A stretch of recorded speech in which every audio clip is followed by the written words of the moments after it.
last lecture, we talked about Jacobi iteration.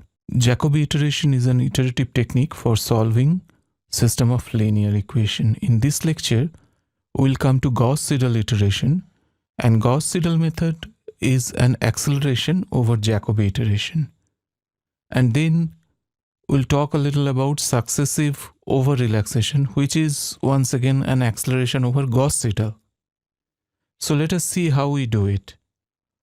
In Jacobi iteration, we solve AU equals B system starting from an initial guess of U0. U at kth iteration equals U at k minus 1th iteration plus certain correction. And in Jacobi iteration, this correction is calculated as Ri by AII, where Ri is right hand side minus left hand side of ith equation. In Gauss-Seidel method, we modify this Ri and discard this old Ri in favor of this new Ri. Here you can see that when I am at equation I, we have already iterated through 1 to I minus 1, and all these u's at kth iteration are already known to us. So we are not going to use k minus 1th iteration values for u 1 to I minus 1. And that is the basic difference between Gauss-Seidel and Jacobi iteration. Eventually we will stop our iteration when AU minus B, norm of that, is less than a small specified value epsilon. So that part is same as Jacobi iteration. Recall our discussion of two equation to a known system where 10 u1 plus u2 equals 11 and u1 plus 10 u2 equals 11. And you remember the algorithm for Jacobi iteration was u1k was 11 minus u2k minus 1 by 10, and u2k was 11 minus u1k minus 1, 10.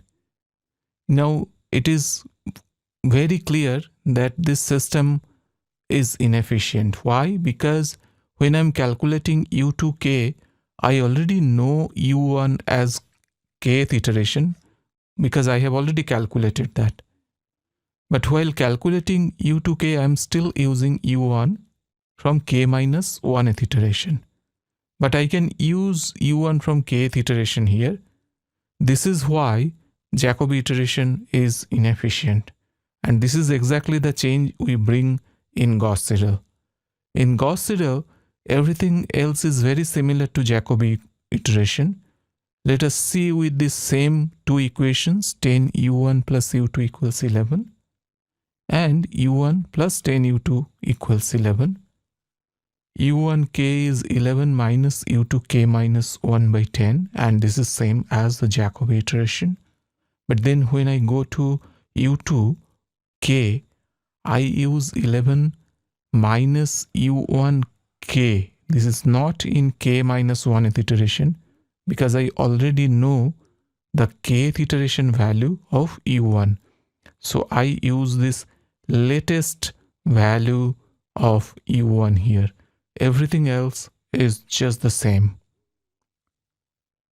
Usually the Gauss-Seidel method will take less number of iterations and consequently less computational time as compared to the Jacobi iteration.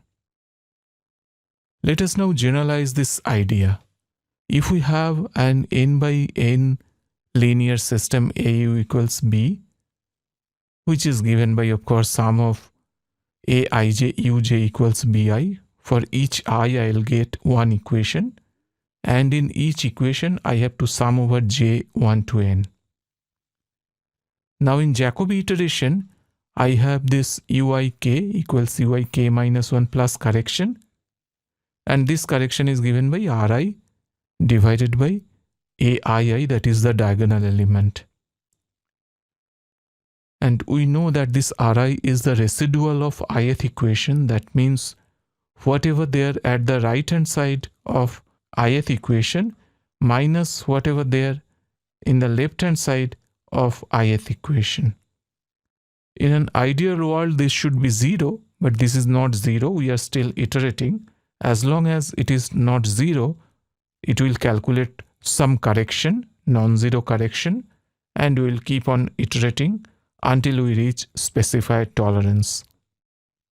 Needless to say, this system is inefficient since some of the values of u at kth iteration are already known.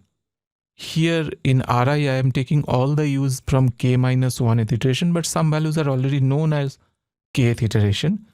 We are going to use that in Gauss-Seidel method. So everything else is similar. Here I am changing the Ri as bi minus the j equal to 1 to I minus 1. That part is already known for us. So I am using the u from kth iteration there.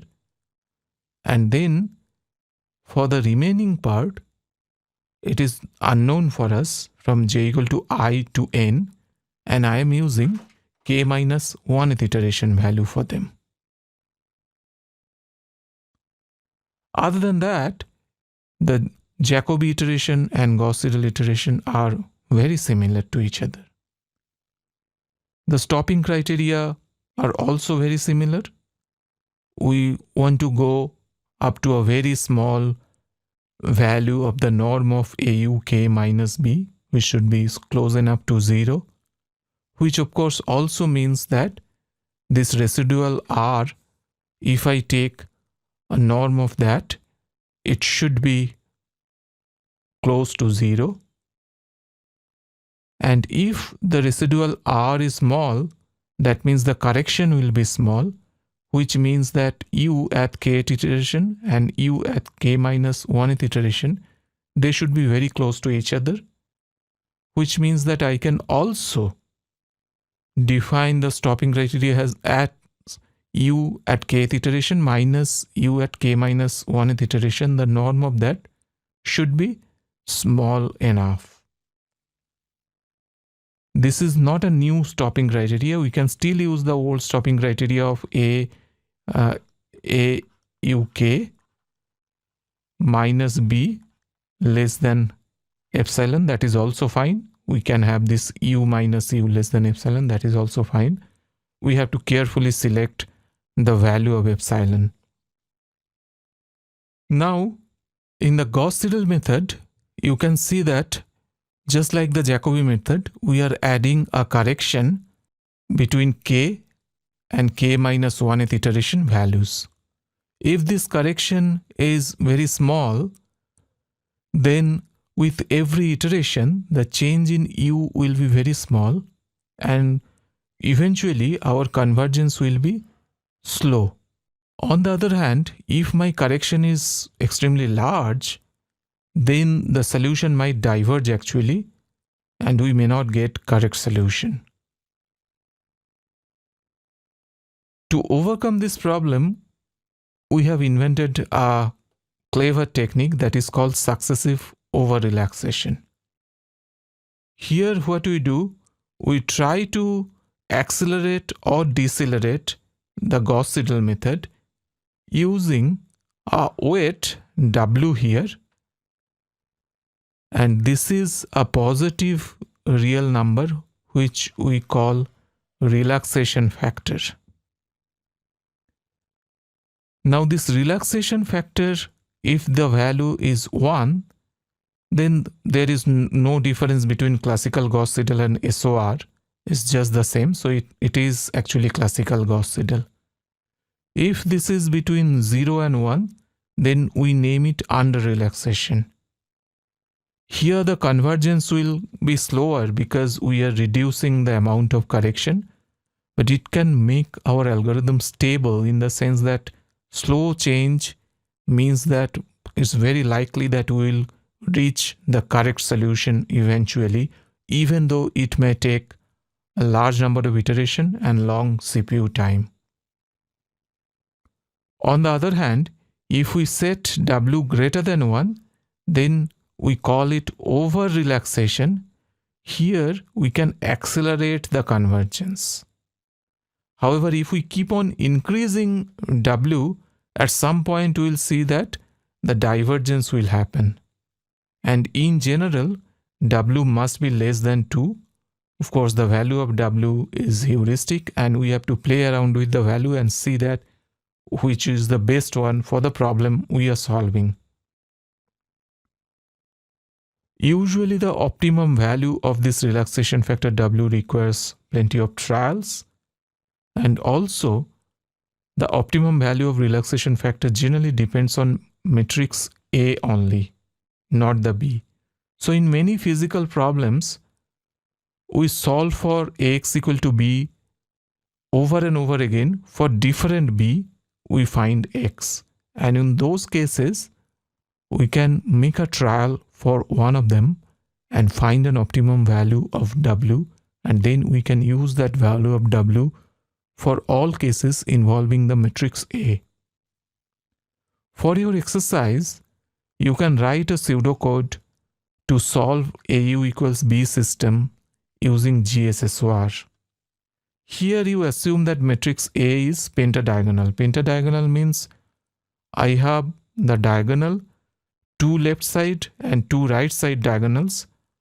They have non-zero numbers. Everything else should be 0, which means the matrix is primarily full of zeros. And this is a structure of matrix which we call sparse matrix.